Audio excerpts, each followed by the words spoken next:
Assalamualaikum warahmatullahi wabarakatuh. Saya Eka Nurul Aini, Prodi Tadris Bahasa Inggris, Fakultas Tarbiyah dan Keguruan.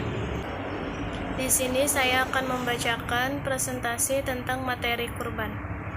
Pendahuluan, sebagai suatu bentuk amal ibadah yang dilakukan karena Allah, maka tentunya kita perlu mengetahui dan memahami hukum serta tata cara pelaksanaannya dengan benar, sesuai dengan sunnah Rasulullah SAW. Tampaknya momentum ibadah kurban hingga saat ini masih menuntut kita untuk benar-benar berkorban. Artinya, berkorban bukan lagi sekedar memenuhi panggilan syariat, tetapi karena kondisi nyata umat yang masih dihadapkan pada situasi yang memprihatinkan, maka perlu direnungkan kembali, bahkan harus dicari makna dan nilai-nilai kurban yang hakiki. Bahasan terkait judul. Kurban berasal dari bahasa Arab, kurban, yang berarti dekat. Di dalam ajaran Islam, kurban sebagai bentuk takarrub atau mendekatkan diri kepada Allah Subhanahu wa Ta'ala. Lalu rumusan masalah, pengertian kurban. Berkurban merupakan salah satu syiar Islam yang disyariatkan berdasarkan dalil Al-Quran, sunnah Rasulullah SAW, dan ijma' atau kesepakatan hukum para ulama kaum muslimin. Dalam istilah ilmu fikih, hewan kurban biasa disebut dengan nama al-udhiyah yang bentuk jamaknya al-adhahi dengan huruf H tipis, yaitu hewan ternak yang disembelih pada hari Idul Adha dan hari-hari tasyrik, yaitu pada tanggal 11, 12, dan 13 Zulhijjah, dalam rangka mendekatkan diri kepada Allah Subhanahu wa Ta'ala karena datangnya hari raya tersebut. Selanjutnya, hukum kurban sunnah menurut pendapat jumhur atau mayoritas ulama. Di antara dalil-dalil yang mendukung disebutkan di bawah ini. Dari Ummu Salamah radhiyallahu anha, Nabi Muhammad SAW bersabda, "Idza dakhalatil ashru arada ahadukum ayyudhiya fala yamassa min sya'rihi wa basharihi syai'an." Jika telah masuk 10 hari pertama dari bulan Zulhijjah dan salah seorang di antara kalian berkeinginan untuk berkurban, maka janganlah ia menyentuh atau memotong rambut kepala dan rambut badannya, yang diartikan oleh sebagian ulama, atau memotong kuku sedikit pun juga. Lalu keutamaan kurban. Tak diragukan lagi, kurban adalah ibadah kepada Allah dan pendekatan diri kepadanya. Kurban juga dilakukan dalam rangka mengikuti ajaran Nabi kita Muhammad SAW. Kaum muslimin sesudah beliau pun melestarikan ibadah mulia ini. Tidak diragukan lagi, ibadah ini adalah bagian dari syariat Islam. Hukumnya adalah sunnah muakkad atau sunnah yang sangat amat dianjurkan menurut mayoritas ulama. Ada beberapa hadis yang menerangkan fadilah atau keutamaannya, namun tidak ada satupun yang sahih. Ibnul Arabi dalam Aridatil Ahwazi berkata, tidak ada hadis sahih yang menerangkan keutamaan kurban. Segelintir orang meriwayatkan beberapa hadis yang ajib menakjubkan, namun sayang hadis tersebut tidaklah sahih. Selanjutnya, waktu berkurban ada dua. Yang pertama, waktu awal penyembelihan kurban. Mengenai waktu penyembelihan kurban dijelaskan dalam hadis berikut. An Anas bin Malik radhiyallahu anhu qala Nabi sallallahu alaihi wasallam, man dzabaha qabla shalah fa inna ma dzabaha li nafsi wa man dzabaha ba'da shalah faqad tamma naskuh wa ansaba sunnatal muslimin. Dari Anas bin Malik radhiyallahu an, ia berkata bahwa Nabi Shallallahu alaihi wasallam bersabda, barang siapa yang menyembelih kurban sebelum sholat Idul Adha, maka ia berarti menyembelih untuk dirinya sendiri. Barang siapa yang menyembelih setelah sholat Idul Adha, maka ia telah menyempurnakan manasiknya dan ia telah melakukan sunnah kaum muslimin. Waktu penyembelihan kurban yang kedua yaitu pada seluruh hari tasyrik. Pemantingan mazhab terkait judul. Setiap ibadah pun pasti mempunyai tata cara maupun dalil dari berbagai mazhab, yang mana mereka peroleh dari hasil ijtihad mereka dalam upaya menentukan hukum. Sebut saja ibadah kurban. Nah, di sini akan sedikit dikupas perbandingan mazhab tentang hukum kurban.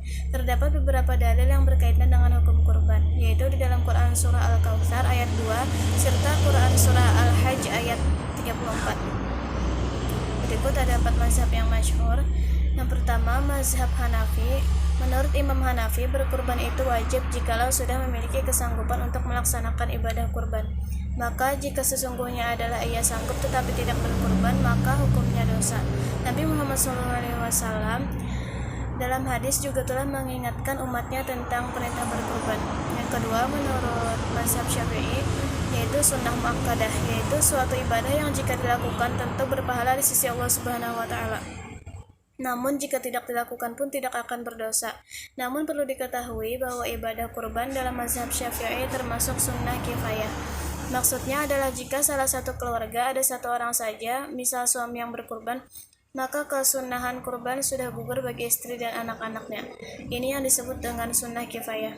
Jumhur ulama, yang tentu saja diantaranya merupakan mazhab Maliki. Menurut jumhur ulama, yang tentu saja diantaranya merupakan mazhab Maliki dan mazhab Hambali, menurut mereka hukum kurban adalah sunnah muakkadah, yaitu sunnah yang sangat dianjurkan oleh Rasulullah, yang mana pendapat ini sama dengan mazhab Syafi'i. Sedangkan mazhab Hanafi berpendapat bahwasanya kurban itu adalah wajib. Menurut Imam Syafi'i, boleh berkurban atas nama keluarga yang sudah wafat apabila ada terdapat wasiat. Sedangkan menurut jumhur ulama, boleh-boleh saja berkurban atas nama keluarga yang sudah wafat, sekalipun tidak terdapat wasiat. Selanjutnya, fatwa kontemporer problem atau problem kekinian terkait judul. Satu, kurban online dengan cara mentransfer uang saja tetapi tidak menyaksikan langsung proses penyembelihan tersebut. Dalam fikih tentang ibadah kurban ada rukun, syarat sah, dan syarat wajib. Menyaksikan penyembelihan bukan termasuk dalam rukun, syarat, maupun wajib.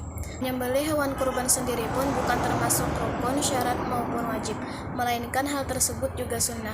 Oleh karena itu, jika misalnya ada lembaga yang terpercaya dan amanah, maka transferkan ke nomor mereka, maka mereka akan mengirimkan ke daerah minoritas, kampung terpencil, terisolir, kaum fakir miskin, duafa, dan kaum tidak mampu. Serahkan kepada mereka. Misalnya, saya Fulan bin Fulan berkurban untuk orang-orang yang sudah disebutkan tadi, transfer, maka sampailah.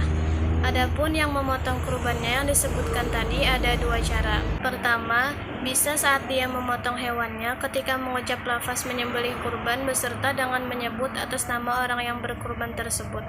Kedua, seandainya si penyembelih ketika menyembelih hewan saat mengucap lafaz menyembelih kurban tidak menyertakan nama orang yang berkurban pun tetap sampai sah. Tetap sampai pahalanya karena sudah niat di dalam hati si penyembelih. Tidak ada disyariatkan harus menyebut atau mengatasnamakan orang yang berkurban ketika proses penyembelihan tersebut. Bagi penyembelih yang menyebutkan itu baik, sedangkan yang tidak disebutkan pun pahalanya tetap sampai.